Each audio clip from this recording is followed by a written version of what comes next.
نہ ہی تم میں سے کوئی کسی دوسرے کی غیبت کرے۔ اب غیبت کیا ہے؟ کسی شخص کی غیر موجودگی میں اس کی کوئی برائی بیان کرنا، یہ غیبت ہے۔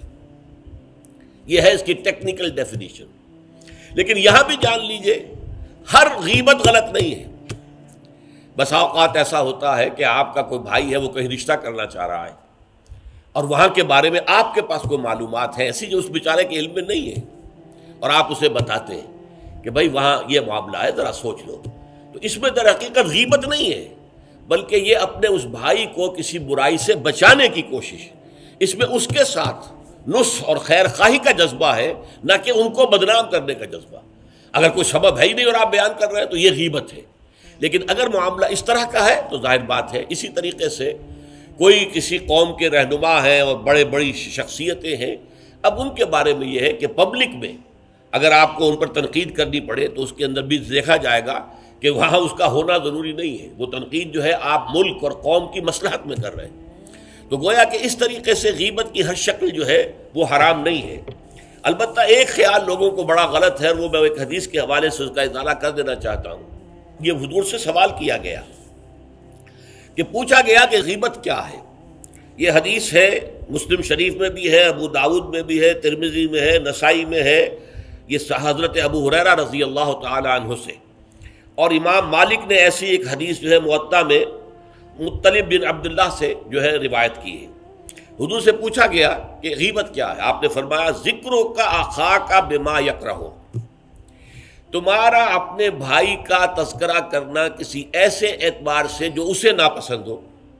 اگر اس کے سامنے کرو گے اسے ناپسند ہوگا، اس کے علم میں آئے گا کہ میرے بارے میں یہ بات کہی گئی ہے تو اسے ناپسند ہوگی، ایسی بات کا اس کی غیر موجودگی میں بیان کرنا۔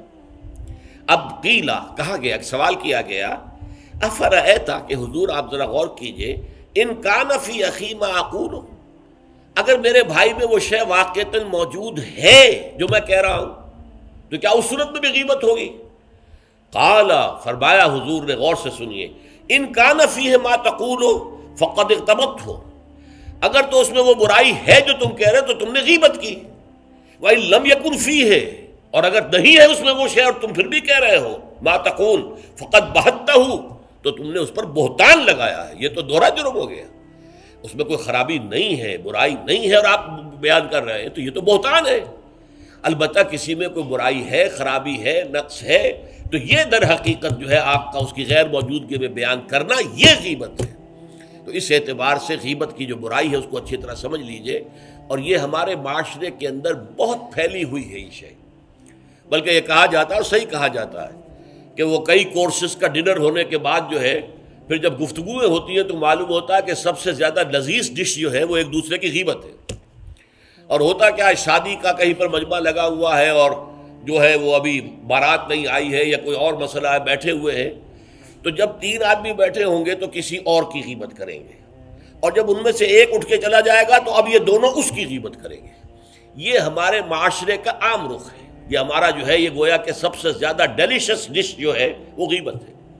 تو اس کے لیے شدت کے ساتھ روکا گیا، اور اس کے لیے جو پھر تمثیل دی گئی ہے، اَيُحِبُّ أَحَدُكُم مَّن يَأْكُلَ لَحْمَ أَخِيهِ مَيْتًا فَكَرِهْتُمُوهُ، کیا تم میں سے کوئی شخص اسے پسند کرے گا کہ وہ اپنے مردہ بھائی کا گوشت کھائے؟ تو اس پر تو تمہیں گھن آ گئی، تمہیں بہت برا لگا، کوئی شخص گوارا کرے گا کہ اپنے مردہ بھائی کا گوشت کھائے؟ لیکن سوچئے کہ ایسی تمثیل کیوں دی گئی؟ یہ اللہ کا کلام ہے، بغیر کسی ربط کے تمثیل اور تشبیہ جو ہوتی ہے کسی ربط کی بنیاد پر ہوتی ہے نا، ورنہ تشبیہ اور تمثیل کا فائدہ کیا ہوا؟ ربط کیا ہے؟ جیسے ایک مردہ اپنے دفاع پر کے قابل نہیں ہے، آپ ادھر سے بوٹی کاٹ لیجئے، ادھر سے بوٹی کاٹ لیجئے، پڑا مردہ ہے، آپ پوری اختیار کے ساتھ جہاں سے چاہیں اس کی بوٹی اڑا لیں۔ اگر وہ زندہ ہو تو وہ ہاتھ لگانے دے گا آپ کو جسم کے اپنے کسی حصے پر۔ بعین ہی یہ معاملہ ہے، آپ کا بھائی موجود نہیں ہے اور آپ اس کی عزت پر حملہ کر رہے ہیں، مانوی شخصیت پر حملہ ہے۔ اس جسم کی نسبت مانوی شخصیت زیادہ قیمتی ہے، زیادہ اہم ہے، آپ اس کی مانوی شخصیت پر، اس کی عزت پر حملہ کر رہے ہیں، اور وہ قادر نہیں ہے دفاع کرنے پر۔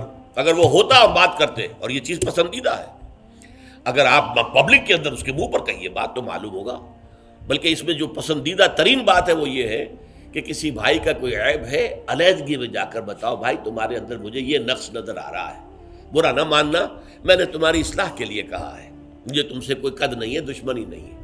یہ نہایت پسندیدہ بات ہے۔ اس کو کہا گیا المسلم مرآۃ المسلم، ایک مسلمان دوسرے مسلمان کے لیے آئینے کے مانند ہے۔ جیسے آپ آئینہ دیکھتے دیکھتے نہیں یہاں کوئی داغ لگا ہوا دھبا لگا ہوا، آپ اسے دھو دیتے ہیں، ہٹا دیتے ہیں۔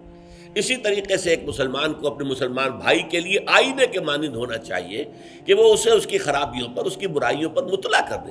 لیکن یہ اطلاع جو ہے یہ ہوگی خلوص کی بنیاد پر، خیر خواہی کی بنیاد پر، اسے ذلیل کرنے کے لیے نہیں، اسے بدنام کرنے کے لیے نہیں، بلکہ یہ کہ اس کے سامنے علیحدگی میں، تنہائی میں بات کی جا رہی ہے۔ البتہ اس کی غیر موجودگی میں بات کی جائے وہ غیبت ہے، اور وہ بالکل صحیح تمثیل ہے جو قرآن نے استعمال کی ہے، صحیح ترین تمثیل ہے۔ اَيُحِبُّ أَحَدُكُمْ أَن يَأْكُلَ لَحْمَ أَخِيهِ مَيْتًا فَكَرِهْتُمُوهُ، کیا تم میں سے کوئی شخص پسند کرے گا اپنے مردہ بھائی کا گوشت کھائے؟ بالکل اسی طریقے سے وہ تمہارا بھائی جو محفل میں نہیں ہے، وہ اپنی عزت کے دفاع پر قادر نہیں ہے۔ اگر وہ ہوتا تو کہتا بھائی آپ غلط کہہ رہے ہیں، آپ کو مغالطہ ہوا ہے، بات یوں نہیں تھی یوں تھی، کوئی ایکسپلین کرتا، کوئی اپنا دفاع کرتا، کوئی اپنی شخصیت کا، اپنی عزت کا تحفظ کرتا، لیکن وہاں نہیں ہے وہ تو اپنے تحفظ پر قادر نہیں ہے۔ لہٰذا یہ غیبت در حقیقت معنوی سطح پر وہی شے ہے جو مادی سطح پر کسی مردہ بھائی کا گوشت کھانا ہے۔ فَكَرِهْتُمُوهُ، یہ تو تمہیں بہت برا لگا یہ بات۔